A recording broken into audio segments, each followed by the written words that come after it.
नमस्कार, आई मराठी यूट्यूब चॅनलमध्ये आपले स्वागत आहे। व्हिडिओ आवडल्यास लाईक, कमेंट आणि शेअर करा। धन्यवाद। टाकलेलं द्या, खराब झालेलं पण चालेल आणि लोकांनी उरली सुरली भाकरी मला द्यायची।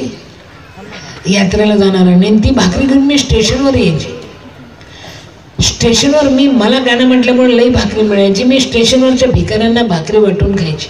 मी त्यांना सांगायचे जेवूया बरं का, मग जोड भाकरी आहे बरं का। सगळ्यांना माहीत होतं मी जेवते त्यांच्यासोबत। मी भिकाऱ्यांना भाकरी द्यायची। मी भिकाऱ्यांना जेवायला दिलं, भिकाऱ्यांनी मला संरक्षण द्यायचं। माझ्या अवतीभोवती झोपायचे रे। आमच्या देशाचे भिकारी सुद्धा माणुसकी म्यान होते बेटा।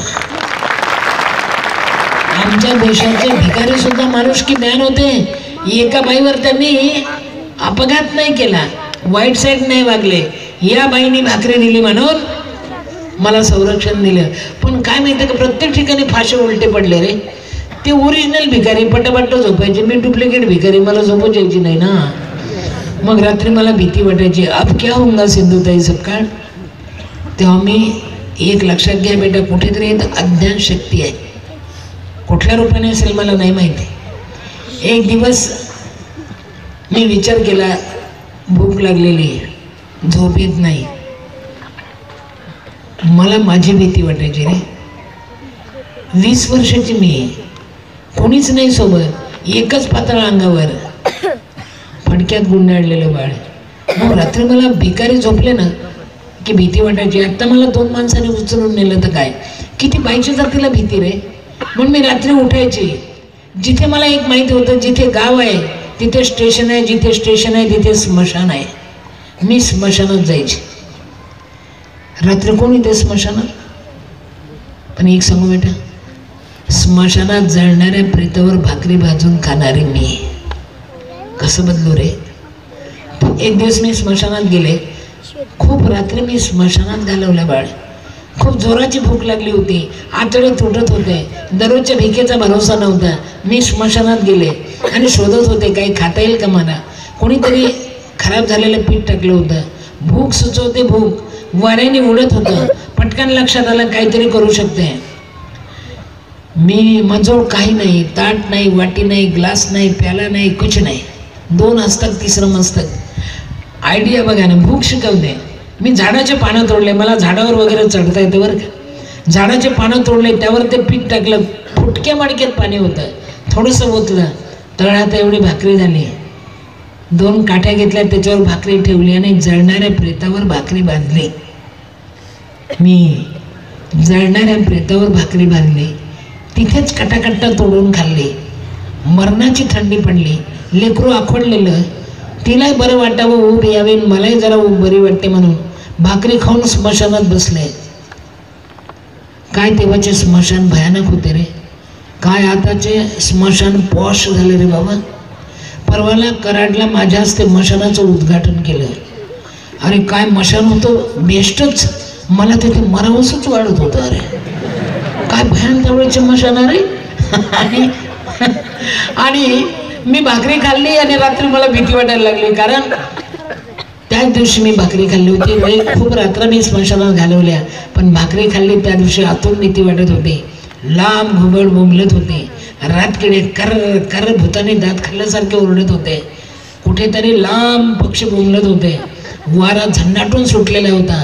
आणि प्रेत जळावं म्हणून खडामीठ टाकतात, ते खडामीठ काढ काढ काढ काढ फुटत होतं, टकोरं फुटलं, निघून गेले नातलग। मी भाकरी भाजून खाल्ली, भीती वाटायला लागली। मी रात्री जोरजोरात रडत होते आणि मला एक माहीत होतं, मेल्याशिवाय माणसं स्मशानात येत नाही, रात्री भूताच्या भीतीनं कोणीच येत नाही। आणि मला पाहिलं ना की बोंबलतच पळतात, भूत भूत भूत म्हणून। जिंदाबाद शमशान अपना बाप का माल। भाकरी खाल्ली त्या दिवशी मी जोरजोरात रडत होते, मला कोणी नाही। सत्य घटना आहे माझ्या आयुष्यातल्या, या घटनेने मी इकडे वळले। मला कोणी नाही, मला कोणी नाही, माझजवळ काय पण नाही, एवढंच रडत होते। कोणी ना रे स्मशानात राहते।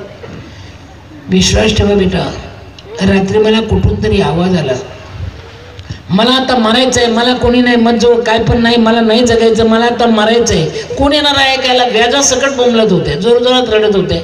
कुठून तरी लांबून आवाज आला, चुकतेच सिंधुताई सबका, मरायचं आहे। अगं टकोरं फुटलं, गणवत निघून गेले ग।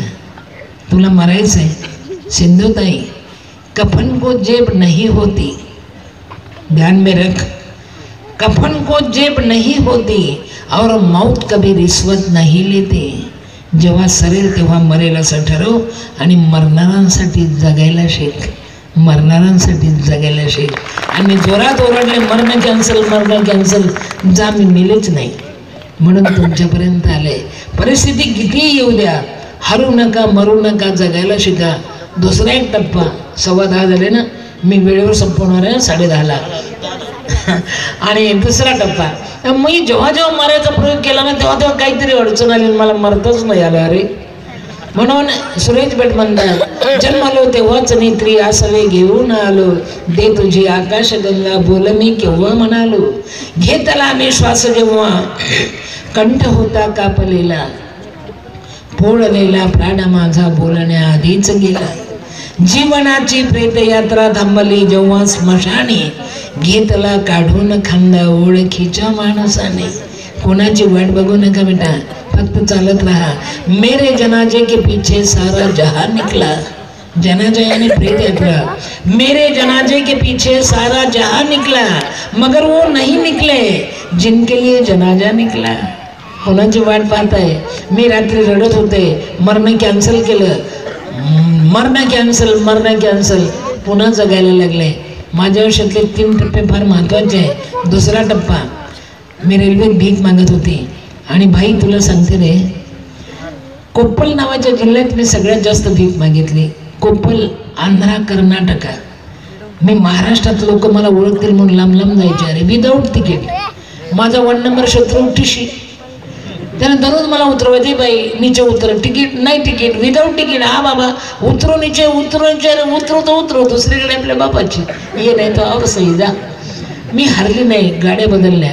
कोप्पल नावाचा जिल्हा. आता 3 जानेवारीला भैया काय भयंकर माझा सत्कार केला. अरे थेंबा थेंबासारखी माणसं दिसत होते, लाखोची गर्दी, सगळे एकच बोलत होते, माँ को देखना है, माँ को देखना है. मला त्यांचं कळत नव्हतं, त्यांना माझं कळत नव्हतं. टिंब टिंब रिकाम्या जागा भरा. पण तिथे मी भीक मागितली. आंध्रा कर्नाटकाची बॉर्डर, त्या कोप्पल जिल्ह्यात मी खूप खूप दिवस भीक मागितली. म्हणून त्या लोकांनी आत्ता त्यांना कळालं 3 जानेवारीला कोप्पल कर्नाटका आंध्राची बॉर्डर मी सत्कार घेऊन आले. भीक मागितल्याचे पण आजकाल सत्कार व्हायला लागले. अरे क्या जिंदगी बदल गई बेटा. म्हणून एक लक्षात ठेवा, जे होते हे बऱ्यासाठी, होणारे न चुके कल्पंती जरी ये ब्रह्मात आडवा. एक दिवस मी ठरवलं की भूक लई लागते. महाराजांचं मला एक फार आवडलं, ते लेकरं तयार करतात, संगीत शिकवतात. किती लेकरं छोटू छोटू पेटी वाजवत होते, टाळ वाजवत होत्या मुली, पोरं गात होते, तबला वाजवत होते. महाराज जमलं तर एक करा, एक पेटी वाजवणारं पोरग मला द्या बरं. माझे पोर तबला वाजवतात, पेटीच जमत नाही त्यांना करताना. आणि मला फार संगीत आवडतं बरं का. पेटी वाजवणारा मुलगा जूनमध्ये एक माझ्याकडे द्या, मी त्याला जीवाच्या हात सांभाळीन, म्हणजे माझे सगळे पोरं तयार होतील. एक सांगू बेटा, एक मी दिवसभर भीक मागायची आणि अशी भीक मला जास्त नाही मिळायची. गाणं म्हटलं की मला खाणं मिळायचं. आता भाषण दिल्यावर राशन मिळते. आणि तुमच्या राहुलने भाषणाच्या अगोदरच राशन पाठवलं, बिफोर टाइम. मी खाऊन पिऊन आले, माझे लेकरं जेवले बरं का. कार्टोली खतरनाक आहे, अगोदरच पैसे पाठवले त्यांनी, मी याच्या अगोदर ऑनलाईन. बेटा त्यावेळेस माझ्याजवळ काही नव्हतं, खूप रात्री भूक लागायची आणि मी एक करायची, मग कुठे भजन चालू आहे का, भजनापर्यंत आले बाबा तुमच्या, कुठेतरी भजन चालू आहे की मी कानोसा घ्यायची. जोरात वारा सुटलेला, कधी इकडे आवाज कधी तिकडे आवाज, मी तो आवाज शोधत फिरायचे. बेटा एक मिनिट बोलू नका माझ्याजवळ कोणी. मी आवाज शोधत फिरायचे. शेवटी मी त्या भजनवाल्याला पकडायचे. भजन चालू असायचं. भजन म्हटलं की भोजन मिळेल याची मला खात्री.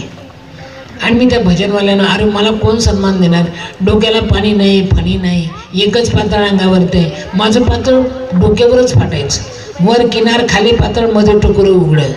कोण सन्मान देणार रे या माईला. पण मी भजनवाल्यानं म्हणायचे, बाबा एक भजन म्हणू का, कारण मला माहीत असायचं भजन म्हटलं की भोजन मिळेल. भाकरीच्या शोधात माई. एक भजन म्हणू का? ती लई अडस्ट्रक्टू अरे. ते म्हणाले बाई मागं सर, आत्ता म्हणू का? मध्ये मध्ये करायचं नाही. आत्ता म्हणू का? No disturb. आत्ता म्हणू का?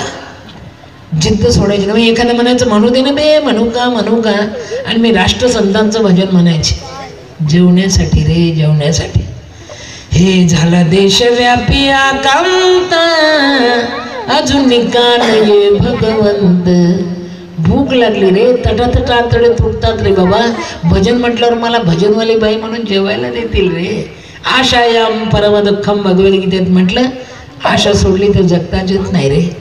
राष्ट्रसंतांचं भजन मी गायचे जीव तोडून. भुकेचा स्वर जगण्याचा ठिकाण. हे झाला देशव्यापी आकांत, अजून निकाल ये भगवंत.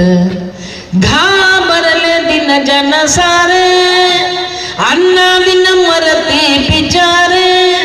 आम्ही द्यावे कुणाला हाक, अजून निकाल ये यदुनाथ. झाला देशव्यापी आकांत, अजून निकाल ये भगवंत. देवाचं गाणं म्हटलं की मला व्याजा सकट खायला द्यायचे अरे. आग्रह करू मी पण धनक्यात खायची. खाता खाता 4 चपात्या बांधून ठेवायची. कल की बात खुदा के हात. एक दिवस मी भजन म्हटलं, भाई माझ्या आयुष्यातलं खरा या घटनेने मी बदलले. एक दिवस मी जीव तोडून गाणं म्हटलं, जेवायला मिळालं. 2-3 चपात्या बांधून पण घेतल्या. उद्या लागेल ना भूक. रात्री कुठेतरी रात्र घालवली. कर्नाटक आंध्राची बॉर्डर. आता मी कोप्पल जिल्हा सांगितलं ना तुम्हाला, कोप्पल त्याच परिसरात महाराष्ट्राची, महाराष्ट्र कर्नाटक आंध्रा. आणि मी रात्री गाणं म्हटलं, छानपैकी भजन बिजन झालं. महाराष्ट्राची बॉर्डर. दुसऱ्या दिवशी मी एसटी पकडायची ठरवलं, कारण टिशी लई ताप द्यायचा ना, तापच सगळे. मी एसटी पकडायचं ठरवलं. कुठलं तरी एक मोठं गाव, गाड्या लागलेल्या. मी लाल बोर्डाची गाडी कधी पकडायची नाही, कारण ती लई पैसे घेते, लांब नेते. मी पांढऱ्या बोर्डाची गाडी पकडायची, कारण ते जवळजवळ नेते ना लोकल. मला काय नुसतं गाव बदलायचं. मी एका गावाला 2 दिवस राहायची नाही, कारण कोणी माझा पाठलाग केला तर, कोणी माझ्या मागं मागं आलं तर. किती बाईच्या जातीला भीती रे. मी रात्री भजन म्हटलं, पोटभर जेवले. दुसऱ्या दिवशी अन्न खाल्लं. आणि आज मला एसटी पकडायची. मी एका गावाला 2 दिवस राहायची नाही. एसट्या लागलेल्या. मी पांढऱ्या बोर्डाच्या गाडीला नंबर लावला. प्रश्न हा होता की 20 वर्षाची मुलगी, त्या दिवशी माझं बाळ 17-18 दिवसाचं होतं, आणि भीक मागते. कोणीतरी बाई म्हणेल माझ्या घरात ये आणि बाथरूममध्ये आंघोळ करून जा. कुठे आंघोळ करायची रे रस्त्यावरच्या बाईने. काय जगणार आहे माझं. मी रात्री पोटभर जेवले. दुसऱ्या दिवशी मी एसटीला नंबर लावला. पांढऱ्या बोर्डाची गाडी. कंडक्टर माझ्या जवळ आला आणि तिकीट बंद केली. जे गाडीला बोर्ड असेल त्या गावाला जायचं. मला सगळे गाव कुठे माहिती. कंडक्टर माझ्याजवळ आला, तिकीट बंद केली. मला पण राग आला. मी घुसली गाडीत. तो म्हटलं बाई तिकीट दिले नाही. म्हटलं अजिबात नाही. आत्ता मी तिकीट देणार नाही, मी पण उतरणार नाही. का पण? माझ्याजवळून तिकीट बंद केली ना. आत्ता तिकीट द्या ना. तो म्हटलं मी देणार नाही. मी म्हटलं मी पण उतरणार नाही, कारण मला कोणाशी तरी भांडावंसं वाटत होतं रे. ते कंडक्टरच सापडलं भांडायला. ॲट तेरी पर मेरी गद्दे पर सवारी. आम्ही दोघंही भांडत होतो. विश्वास ठेवा बेटा, कुठली तरी एक अज्ञात ताकद आहे रे, जी माणसाला वळवते, बळवते, खेळवते सुद्धा रे. तो भांडतोय, मी भांडतो, दोघंही भांडत होते. अरमान भांडणं चालू. इतक्यात एक गरीब माणूस आला. फाटका रे, अंगावरचं शर्ट फाटलेलं, चपलीचे पट्टे तुटलेले, गरीब गरीब, हाडाला पोट लागलेलं. आणि तो माझ्या एसटी जवळ आला. माझ्या एसटीचं गेट त्याने पकडलं. मला आणि कंडक्टरला भांडू दिलं. आणि नंतर हळूच म्हटलं, बाई रात्री देवाचं गाणं तुम्हीच म्हटलं ना. अरे मी तर दचकलेच, याला कसं माहिती. बाई रात्री तुम्ही देवाचं गाणं म्हटलं ना, मी तिथेच होतो. लई चांगलं गाणं म्हटलं बाई तुम्ही देवाचं, मी तिथेच होतो. माझा एक घोट चहा पिता का? जास्त पैसे नाही बाई, घोटभर चहा मी पाजू शकतो. रात्री मी तिथे होतो, तुम्ही गाणं म्हटलं देवाचं, चांगलं गाणं म्हटलं बाई, मी तिथेच होतो, एक घोट चहा प्या. एवढ्या सन्मानाने कोणी चहा पाजला नाही. मी उतरले खाली. कंडक्टरला वाटली बरी बॅग गेली. त्याने डबल बेल मारली. गाडी सुटली. गाडी इथून फक्त त्या खंब्यापर्यंत गेली. आभाळ आलेलं होतं, अंधार पडलेला होता, कडाकडा विजा चमकत होत्या, कधी पाऊस सुरू होईल, प्रत्येकाला जायची घाई आणि मी गाडीतून उतरत नाही. सगळ्यांना माझा राग आलेला. मी चहा प्यायला खाली उतरले. खाडकन गेट बंद केला कंडक्टरने, डबल बेर मारली, गाडी सुटली, झेंड्यापर्यंत गाडी गेली. कडाडून आभाळ फाटल्यासारखा आवाज झाला आणि ज्या गाडीतून मी खाली उतरले ना त्याच गाडीवर वीज पडली, त्याच गाडीवर वीज पडली. अख्खी गाडी राख झाली. 2-2 फुटाचे कोळशे कंडक्टर आणि ड्रायव्हर. मी फक्त चहा प्यायला खाली उतरले म्हणून वाचले, नाही वाचला. आग आग सगळीकडे, गाडी राख झाली. ड्रायव्हर कंडक्टर 2-2 फुटाचे कोळशे. मी चहा प्यायला खाली उतरले म्हणून वाचले. अंधार पसरला समोर. मी तर गाडीत होते आणि ह्याच गाडीवर वीज पडली. पण मला चहा प्यायला खाली उतरवणारा कोण? अख्खा परिसर शोधला मी त्या माणसासाठी, कारण त्याने उतरवलं म्हणून मी वाचले ना. अख्खा परिसर, प्रत्येक माणसाला मी शोधत होते. तो माणूस कुठे ज्याने मला खाली उतरवलं? अख्खा दिवस मी वेड्यासारखी तो माणूस शोधत होते. तो माणूस मला सापडलाच नाही. तो माणूस मला अजूनही सापडला नाही. बाया हो, देव आहे, कुठली तरी एक अज्ञात शक्ती आहे. तुम्ही जर कुणाचं वाईट केलं नाही, तुमचं कधीही वाईट होणार नाही. लक्षात घ्या. लेखी द्यायला तयार आहे. तो माणूसच नाही भेटला मला. 47 वर्ष झाले ह्या घटनेला. 47 वर्ष झाले. आणि त्या दिवशी मी विचार केला, चुकते सिद्धताई सपकाळ, सगळे मेले ग.